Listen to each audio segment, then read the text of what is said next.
The American Political System, explained in 10 minutes.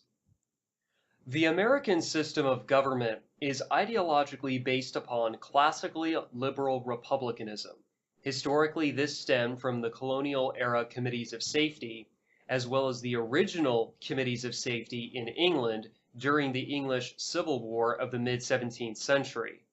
This republican form of government was first codified within the Articles of Confederation and subsequently into the United States Constitution.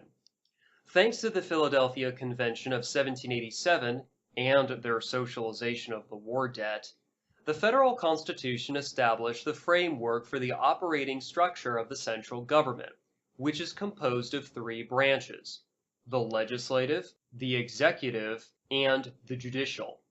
The legislature writes the laws, the executive enforces the laws, and the judiciary interprets the laws. You probably recognize each of these branches as the United States Congress, the United States Presidency, and the United States Supreme Court, respectively. These three branches of the federal government are constructed as such so as to provide for a separation of powers, which in England had been originally concentrated in the monarch, and then later distributed between the English monarch and the British Parliament only. Uniquely, the American system of government decentralized political power even more so, as intended by the framers. This separation of powers also enjoys checks and balances, which means that if one branch becomes tyrannical, then one or both of the other two can act to halt the misbehaving branch from getting too much out of control.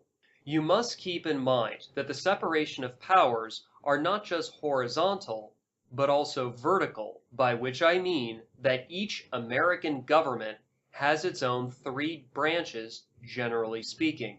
State governments have their own legislatures, governors, and judiciary. County governments have commissioners, sheriffs, and courts.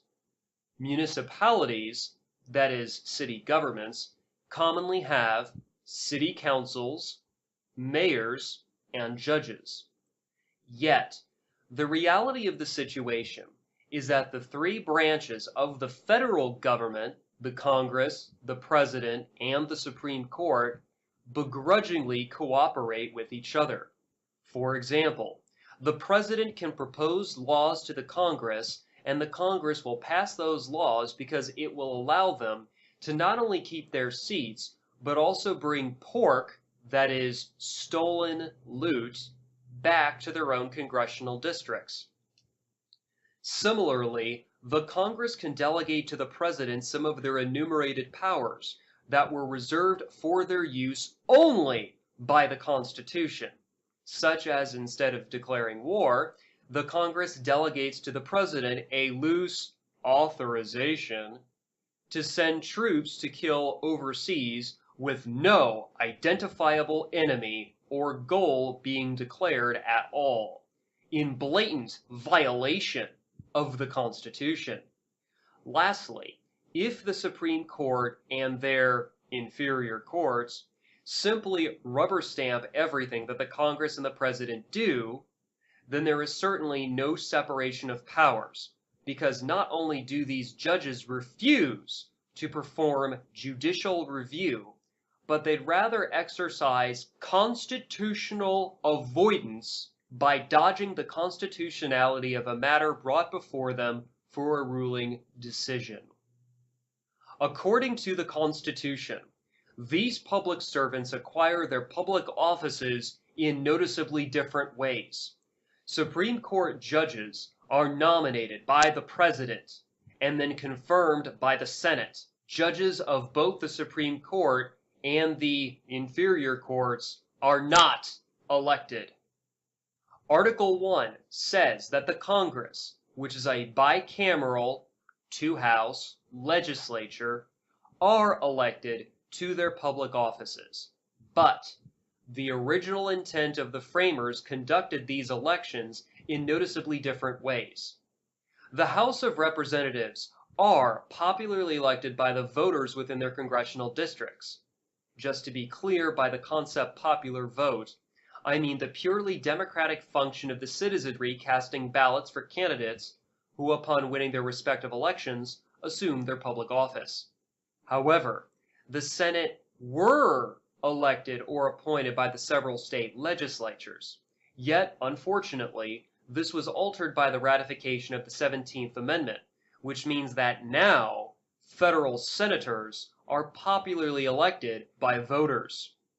Before, the citizenry were incentivized to care about whom was elected to be their state legislators, because they in turn would choose the U.S. senators. This change is not insignificant because it centralizes power in the federal government, thus regressing the American experiment to more closely resemble monarchical Old England. Uniquely, the U.S. presidency is the only public office that is specifically enumerated within the executive branch. The Constitution says that the president is not elected by the popular vote. Rather, he is elected by the Electoral College, which is composed of electors who are appointed by the several state legislatures. According to the U.S. Supreme Court's ruling in re Green 134 U.S. 377 in 1890, the judges ruled that, quote, the sole function of the presidential electors is to case, certify, and transmit the vote of the state for president and vice president of the nation. Although the electors are appointed and act under and pursuant to the Constitution of the United States, they are no more officers or agents of the United States than are the members of the state legislatures when acting as electors of federal senators, or the people of the states when acting as electors of representatives in Congress. Close quote. Put simply, the delegates of any political party simply do not matter, because they do not elect any candidate to become the president. That constitutional prerogative belongs solely to the electors within the Electoral College.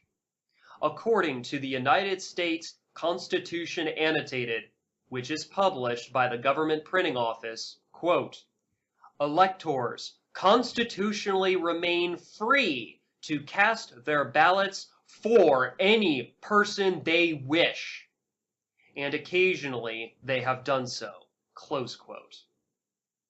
To briefly recap, Supreme Court judges are nominated and confirmed by the President and the Senate respectively, hence the importance of Senate confirmation hearings.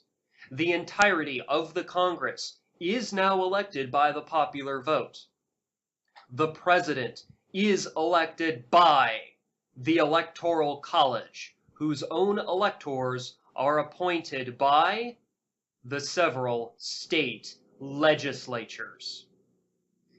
Americans have come a long way from their origins as codified in the Articles of Confederation and the Declaration of Independence. Today, according to constitutional law, your individual votes only count towards electing congressmen and senators. So, unless you are also going to vote state legislators into their public offices as well, then you have absolutely no influence whatsoever in who becomes the next president of the United States. Should you decide, however, that you do not want to place your freedom in the hands of either the federal Congress or your state legislature, then please consider canceling your voter registration today. Visit www.tinyurl.com url.com/cancelvoter for more information. Thank you for your time. Get up off the ground!